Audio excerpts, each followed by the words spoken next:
होने चाहिए।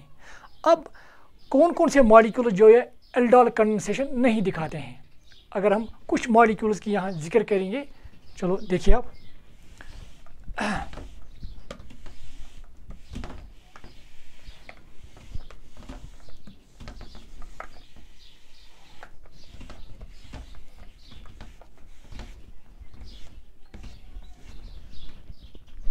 तो यहाँ पे मैं लिखना चाहूँगा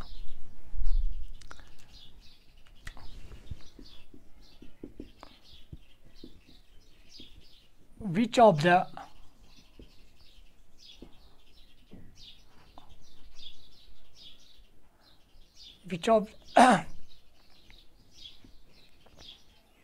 या इस तरह से हम इसकी हेडिंग बनाएंगे, the molecules which do not show aldol condensation, इस तरह से लिखेंगे।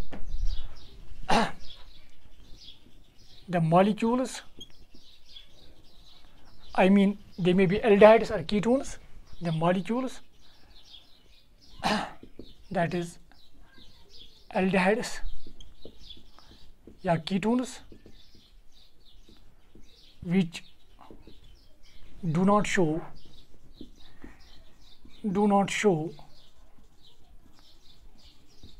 aldol condensation, which do not show aldol condensation। तो इसमें आप ये याद रखिएगा, फर्स्ट पॉइंट जो HCOH है ये एल्डोल कंडेंसेशन नहीं दिखाएगा, क्योंकि इसके पास अल्फ़ा कार्बन है ही नहीं, क्योंकि फंक्शनल ग्रुप के एडजेसेंट में जो कार्बन होगा उसी को अल्फ़ा कार्बन कहेंगे, और फिर उस अल्फ़ा कार्बन के पास हाइड्रोजन्स होने चाहिए जिनको हम अल्फ़ा हाइड्रोजन्स कहते हैं। चूँकि इसके पास अल्फ़ा कार्बन है ही नहीं, तो इसका मतलब इसके पास अल्फ़ा हाइड्रोजन्स भी नहीं है।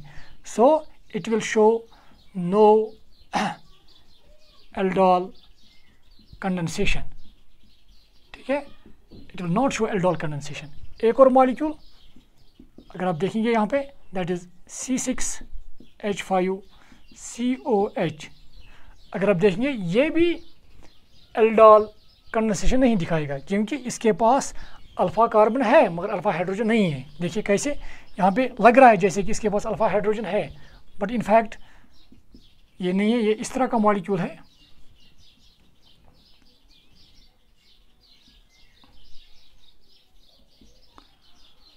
तो ये फंक्शनल ग्रुप, इसके नेक्स्ट ये है carbon, that is alpha carbon. और इस अल्फा कार्बन देखिए आप, इस अल्फा कार्बन ने पहले हम कितने बॉन्ड बनाए हैं, एक इस कार्बन के साथ, दो इसके साथ हो गए, तीन, और इसके साथ चार। इसका मतलब यहाँ पे हाइड्रोजन है ही नहीं। तो जब अल्फा हाइड्रोजन ये है ही नहीं इसके पास, it will again show no aldol condensation. Now तीसरा molecule, that is CH3 whole thrice C double bond OH।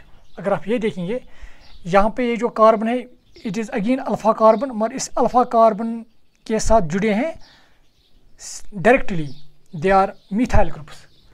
तो इसका मतलब इस कार्बन को जो अटैच है, they would be only carbons, वो कार्बन ही है सिर्फ, वहाँ पे अल्फ़ा हाइड्रोजन है ही नहीं कोई। तो इसका मतलब ये भी एल्डोल कंडेंसेशन नहीं दिखाएगा। फिर भी मैं इसको दिखाने की कोशिश करूँगा। अगर आप ये देखिए आप, C डबल बॉन्ड OH, ये एक्चुअली अल्फ़ा हाइड्रोजनस नहीं है, ये इनफैक्ट बीटा हाइड्रोजनस है। देखिए आप, ये इसके साथ कार्बन है, अब इस कार्बन के साथ यहाँ पे CH3 ग्रुप है, एक CH3 ग्रुप इस तरह से है, एक CH3 ग्रुप इस तरह से, तो इट इज़ अल्फ़ा। तो ये अब बीटा है, या इसको भी हम बीटा कहेंगे, तो बीटा कहेंगे। In fact this molecule it does not contain alpha hydrogen, दो इट कंटेन्स बीटा हाइड्रोजनस। तो ये भी एल्डोल कंडेंसेशन नहीं दिखाता है, it does not show this aldol condensation. आप नोट कीजिएगा, कुछ और मॉलिक्यूल्स की यहाँ पे बात करेंगे। नाउ मैं आप इसको रब करने जा रहा हूँ।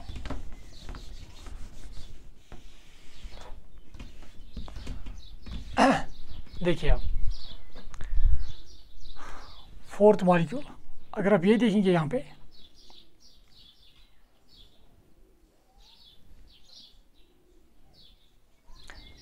It is C double bond O, so it is alpha carbon, या इसको भी हम अल्फ़ा कार्बन कहेंगे। तो यहाँ पे इनफैक्ट 2 हाइड्रोजन्स हैं। So we have 2 alpha hydrogens from this side and 2 alpha hydrogen from this side. अगर आप इसको डाइल्यूट OH के साथ रिएक्शन करवाओगे, but it will never show aldol condensation. देखिए रीज़न क्या है। इनफैक्ट इसको हाइड्रोजन यहाँ से निकालना है, मगर चूँकि ये जो रिंग है it is 3 membered ring, and 3 membered rings they are highly unstable, they have a large tendency to get open up।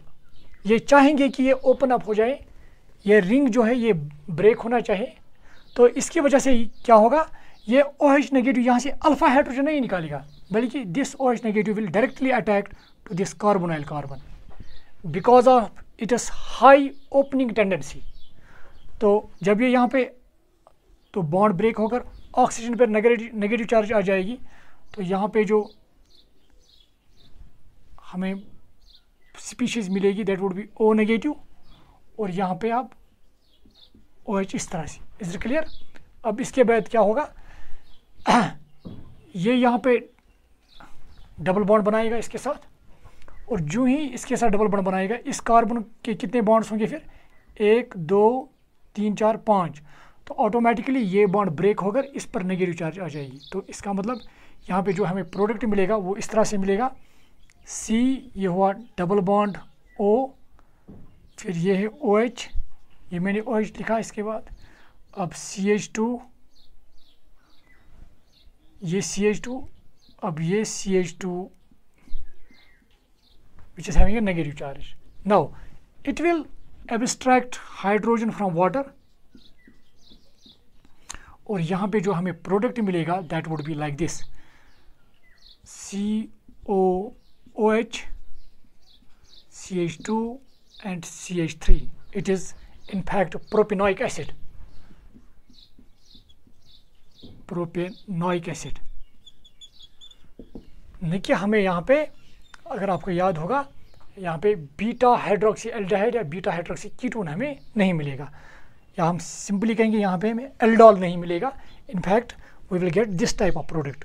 और मैंने ये कहा कि ये OH नेगेटिव यहाँ से अल्फ़ा हाइड्रोजन नहीं निकालेगा, क्योंकि 3 मेंबर्ड रिंग जो है इसकी हाई ओपनिंग टेंडेंसी होती है, जिसकी वजह से ये OH नेगेटिव डायरेक्टली इस कार्बोनाइल कार्बन पर ही अटैक करके ये प्रोडक्ट हमें यहाँ पे देगा।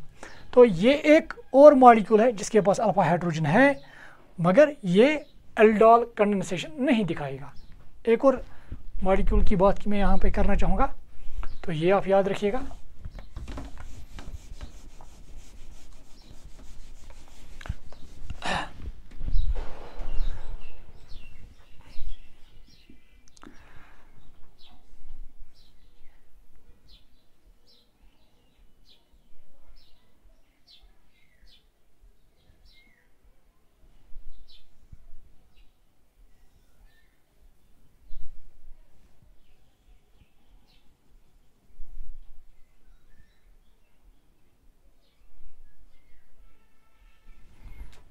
देखिए आप नाउ अगर आप इसको रिएक्शन करवाओगे with dilute OH negative, it will again not show aldol condensation. देखिए अगर आप देखेंगे ये कार्बोनाइल कार्बन है, this is alpha, so we have alpha hydrogen here, we have again alpha hydrogen at this position as well, but यहाँ पे hydrogen नहीं निकलेगा, क्योंकि अगर यहाँ पे हाइड्रोजन निकलेगा, अगर आपको याद होगा तो वहाँ पे अगर आप थोड़ा मैकेनिज्म याद दिलाएंगे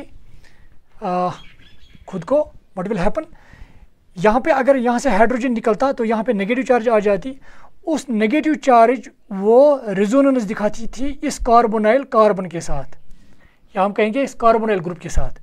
मगर यहाँ से हाइड्रोजन जो निकलेगा तो यहाँ पे जो नेगेटिव चार्ज, ये जो नेगेटिव चार्ज है वो यहाँ पे स्टेबल नहीं होगी, तो इसकी वजह से यहाँ से हाइड्रोजन नहीं निकलेगा, क्योंकि यहाँ पे नेगेटिव चार्ज जो फिर आ जाती that will not show resonance with this, because this carbon it is not in sp2 hybridization but it is in sp3 hybridization. ये आप याद रखिएगा, चाहे आप ये वाला कार्बन और ये वाला कार्बन, इनको बोलते हैं bridgehead carbons. These bridgehead carbons they are having sp3 hybridisation.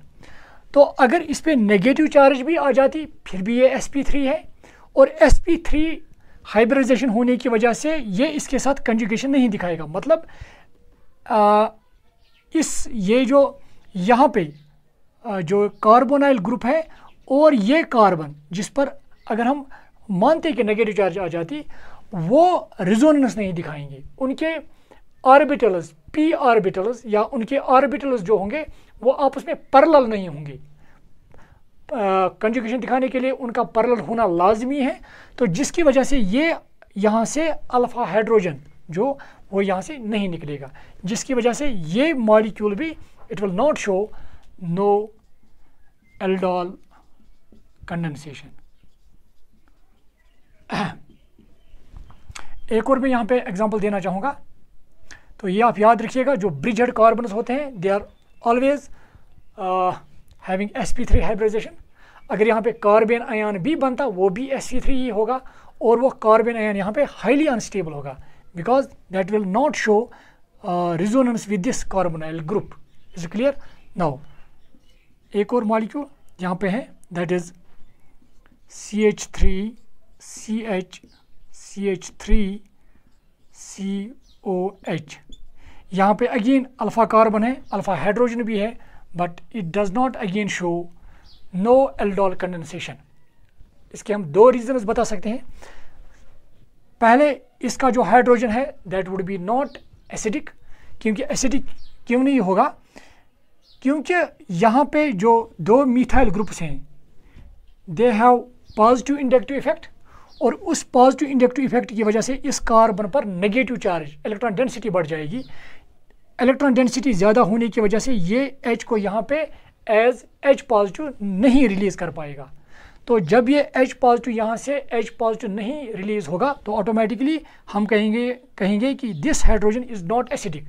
और अगर ये एसिडिक नहीं है फिर ये OH नेगेटिव आयन के साथ रिएक्ट नहीं करेगा तो automatically it will not show aldol condensation. तो हो गया एक रीज़न। दूसरा रीज़न ये भी है कि ये जो एल्डिहाइड है, अगर हम यहाँ पे नेगेटिव चार्ज इस पर आ जाती तो इसको फिर ऐसे ही मॉलिक्यूल को अटैक करना है, क्योंकि ये बल्कि ग्रुप्स होने की वजह से इस न्यूक्लियोफाइल में एक स्टीरिक हिंड्रेंस होगी। तो उस स्टीरिक हिंड्रेंस की वजह से भी दूसरे एल्डिहाइड मॉलिक्यूल को अटैक करना मुश्किल होगा। तो दोनों रीजंस है। सबसे पहले कि यहाँ पे जो hydrogen that is not acidic, it will not show aldol condensation. And the second point is due to steric hindrance, उसकी वजह से भी ये एल्डोल कंडेंसेशन नहीं दिखाएगा। ये थे कुछ मॉलिक्यूल्स जिनका जिक्र हमने किया है कि कौन कौन से मॉलिक्यूल्स जो एल्डोल कंडेंसेशन नहीं दिखाते हैं। उनमें कुछ मॉलिक्यूल्स ऐसे भी हैं जिनके पास अल्फा हाइड्रोजन है ही नहीं, जिनको हम इजीली रूल आउट कर सकते हैं कि ये एल्डोल कंडेंसेशन नहीं दिखाएंगे। But there are molecules which do have alpha hydrogens but still they do not show this aldol condensation due to different reasons जिनको हमने यहाँ पे डिस्कस आपके साथ किया है। So this was about aldol condensation in ketones. Next lecture में हम देखेंगे कि क्रॉस एल्डोल कंडेंसेशन क्या होती है, और भी कुछ वहाँ पे प्रॉब्लम जो हैं वो हम यहाँ पे डिस्कस करेंगे यहाँ पे। So thank you dear students.